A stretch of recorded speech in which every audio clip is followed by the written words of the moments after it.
نعوذ بالله السميع العليم من كل شيطان رجيم. بسم الله الرحمن الرحيم. الحمد لله والصلاة والسلام على رسول الله صلى الله عليه وسلم. سبحانك لا علم لنا إلا ما علمتنا إنك أنت العليم الحكيم. رب اشرح لي صدري ويسر لي أمري واحلل عقدة من لساني يفقه قولي. اللهم إنا نسألك علما نافعا ورزقا طيبا وعملا متقبلا. ربي زدنا علما. السلام عليكم ورحمة الله وبركاته. Aujourd'hui, nous allons voir comment savoir si une personne est ensorcelée ou pas. Une personne peut sembler normale alors qu'elle est ensorcelée. Ça pourrait se manifester si quelque chose dans sa vie vient l'influencer. Lorsqu'une ruqya ou une lecture de Coran est récitée sur une personne, elle va réagir par des gestes violents ou excessifs. Il peut arriver aussi que celle-ci ne réagisse pas du tout, ou très peu. Mais en insistant, le mal va monter toujours. Et c'est là qu'on va être certain que la personne a quelque chose. Faut pas se contenter de le faire une fois et dire c'est bon. Elle n'a rien. Surtout quand cette personne a des événements bizarres dans sa vie. C'est extrêmement rare que ça soit du simple hasard. Le hasard n'existe pas vraiment. Parfois, elle ne supporte pas la lecture ou l'écoute du Coran. Là, nous n'avons plus de doute. Le signe le plus fort que le Coran dérange, tant qu'il n'y a pas de confrontation entre la ruqya et le malade, celui-ci, surtout au début, peut vivre assez normalement et ne pas être trop dérangé. Mais malheureusement, ça ne dure jamais vraiment longtemps.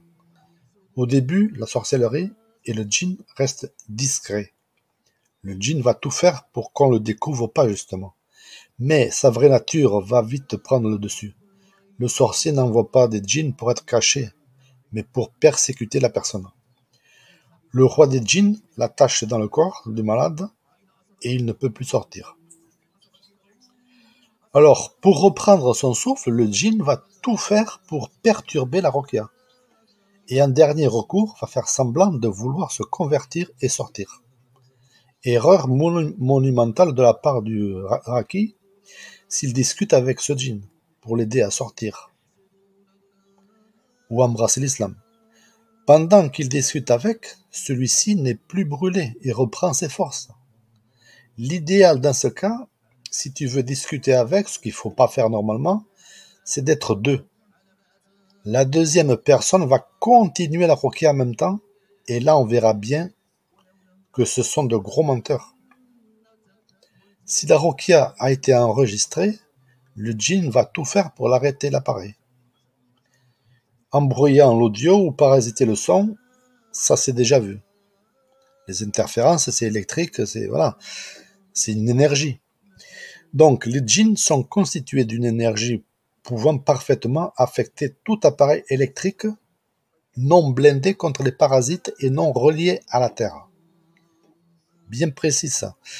Il pourra aussi donner envie au raqi de bâiller, avoir envie de dormir, d'être fatigué, et même jusqu'à aller faire couler des larmes au raqi afin de le déconcentrer. Pour les larmes et le bâillement, ça serait plutôt un mauvais œil qu'une sorcellerie, mais les symptômes sont assez ressemblants. Mais si la personne bâille énormément à la lecture ou à l'écoute du Coran, alors qu'elle n'est pas vraiment fatiguée, elle a du mauvais œil déjà qu'il faut enlever, avant d'aller plus loin pour voir si c'est une sorcellerie. Pour être sûr d'un diagnostic de sorcellerie, il faut que le malade ne soit pas une personne déjà qui met tout sur le compte de la sorcellerie, pour tout et pour rien. C'est-à-dire au moindre petit problème de rien du tout, c'est la sorcellerie. Donc déjà une personne comme ça, le diagnostic, il va pas être forcément bon du premier coup. Sinon, on ne sait plus à quoi s'en tenir et on va droit dans un mauvais diagnostic, mauvais soin. Parce que les soins dépendent du diagnostic. Si vous avez un mauvais diagnostic, vous aurez forcément de mauvais soins. En fait, les soins ne seront pas mauvais, mais ils ne seront pas adaptés. Alors qu'Allah nous assiste et nous aide à faire le meilleur diagnostic possible. Amin.